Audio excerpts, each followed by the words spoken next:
टूटे हुए सपने की सुने कौन किसकी। तुम्हारे पांव के नीचे कोई जमीन नहीं। तुम अगर मुझको न चाहो तो कोई बात नहीं, तुम किसी और को चाहोगे तो मुश्किल होगी। तू इधर उधर की न बात कर, ये बता कि काफिला क्यों लुटा, हमें रेज़नों से गिरा नहीं, तेरी बेहतरी का ख्याल। कुछ नए कुछ पुराने।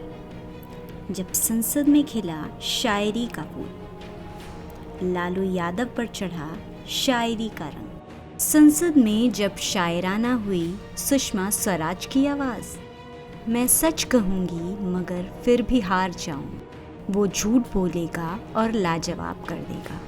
कहते हैं कि बातों में वज़न तब आता है जब उसे बयां करने का तरीका अलग हो, और जब बात संसद की हो तब तो बात ही कुछ और है। संसद, जहां अपनी बात को रखना तब आसान हो जाता था जब वो बात एक अलग ही अंदाज में पेश की जाए, अंदाज वो जो हर किसी के दिल में बस जाए। संसद, जो अक्सर हंगामों को लेकर सुर्खियों में बना रहता है। हम आपको याद दिलाएंगे संसद का वो पल जब शेर और शायरी ने लोगों का दिल जीत लिया, जब शेर और शायरी की गूंज से हंगामों में रहने वाला पूरा संसद हंसी से गूंज उठा। पक्ष के साथ विपक्ष का चेहरा भी खिल उठा। संसद में भाषण देने के लिए सांसदों के लिए वक्त निर्धारित किया जाता है। कई सांसदों को तो 1 से 2 मिनट ही मिलता है। ऐसे में पूरी बातें कहना बड़ा मुश्किल होता है। ऐसे में कविता में वो बातें कही जा सकती हैं जो घंटों के भाषण में संभव नहीं। इसलिए ज़्यादातर सांसद अपनी बात को कहने के लिए शायरी और कविता का इस्तेमाल करते हैं। वो पल जब लोकसभा में पीएम मोदी ने मशहूर शायर जिगर मुरादी का शेर, ये कह कह के हम दिल को बहला रहे हैं, वो अब चल चुके हैं, वो अब आ रहे हैं, के जरिए कांग्रेस नेता राहुल गांधी पर निशाना साधा। और ऐसे लोगों के लिए कहा गया है, बहुत अच्छे ढंग से कहा गया है, ये कह कह कर के हम, ये कह कह कर हम दिल को बहला रहे हैं, ये कह कह के हम दिल को बहला रहे हैं। वो अब चल चुके हैं, वो अब चल चुके हैं, वो अब आ रहे हैं। वहीं राज्यसभा में कांग्रेस पर तीखा वार करते हुए पीएम मोदी ने दुष्यंत कुमार का वो शेर पढ़ा जिसमें उन्होंने कहा, तुम्हारे पांव के नीचे कोई जमीन नहीं। विपक्षी नेता मल्लिकार्जुन खड़गे ने भी जमकर पीएम मोदी पर शायराना अंदाज में निशाना साधा। नजर नहीं है, नजारों की बात करते हैं। नजर नहीं है, नजारों की बात करते हैं। जमी पे चांद सितारों की बात करते हैं। जमी पे चांद सितारों की बात करते हैं। वो हाथ जोड़कर बस्ती को लूटते हैं। वो हाथ जोड़कर बस्ती को लूटने वाले भरी सभा में सुधारों की बात करते हैं। भरी सभा में सुधारों की बात करते हैं। बड़ा हसीन है उनकी जबान की जादू, बड़ा हसीन है उनकी जबान की जादू। लगा के आग बाहरों की बात करते हैं। लगा के आग बाहरों की बात करते हैं। मिली कमान तो अटकी नजर खजाने पर। मिली कमान तो अटकी नजर खजाने पर। ये आपके ऊपर में जो चंद दोस्त आपको बना रहे हैं। मिली कमान तो अटकी नजर खजाने पर। नदी सुखाकर किनारों की बात करते हैं। नदी सुखा के किनारों की बात करते हैं। वही गरीब बनाते हैं आम लोगों को। वही गरीब बनाते हैं आम लोगों को। वही नसीब के मारों की बात करते हैं। और वही नसीब के मारों की बात करते हैं। महुआ मोइत्रा, जो एक आक्रामक रवैये के रूप में जानी जाती थी, वो भी शायराना अंदाज में सत्ता पक्ष पर निशाना साधने से नहीं चुकी। दोपहर तक बिक गया बाजार का हर एक झूठ और मैं एक सच को लेकर शाम तक बैठा रहा। साल था 1986।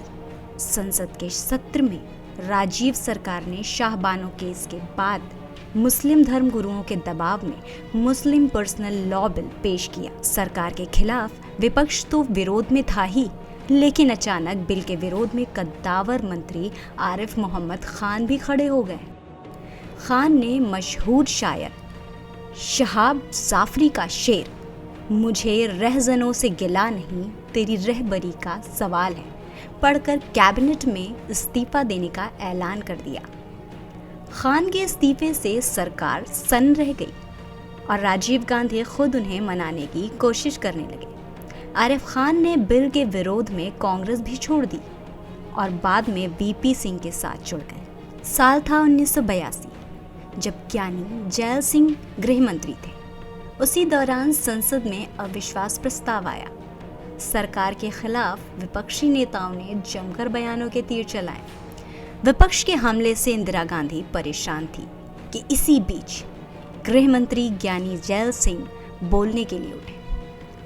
उन्होंने एक शेर कहा, "तुम तीर मारो सीने पर बेशक, मगर इतना ख्याल रखना कि सीने में दिल है और दिल में तुम्हारा मकाम", कहकर सबको सन्न कर दिया। जैल के इस शेर से सदन का माहौल थोड़ा हल्का हुआ। साल था 2008, जब अमेरिका से परमाणु समझौते के बाद लेफ्ट पार्टियों ने मनमोहन सरकार से समर्थन वापस लेने का ऐलान कर दिया।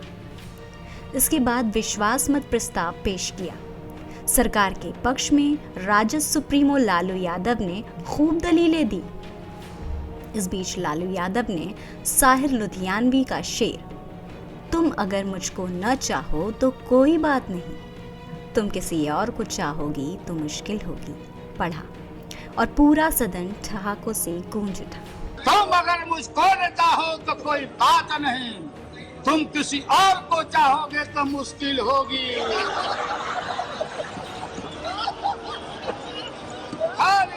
एक समय जब संसद में आरजेडी प्रमुख लालू प्रसाद यादव ने संसद में सुषमा स्वराज पर शायराना अंदाज में तंज कसा। फिर क्या था, सुषमा स्वराज ने अपनी हाजिर जवाबी से सबको बेबाक कर दिया। साल था 2011, लोकसभा में बिजनेस रूल पर बहस चल रही थी। विपक्ष लगातार मनमोहन सिंह पर हमला बोल रहा था। इसी बीच प्रधानमंत्री मनमोहन सिंह उठे और अल्लामा इकबाल का एक शेर पढ़ा, "माना कि तेरी दीद के काबिल नहीं हूं मैं, तो मेरा शौक तो देख, मेरा इंतजार देख"। पूरा संसद मनमोहन सिंह के इस रूप को देखकर मुस्कुराने लगा।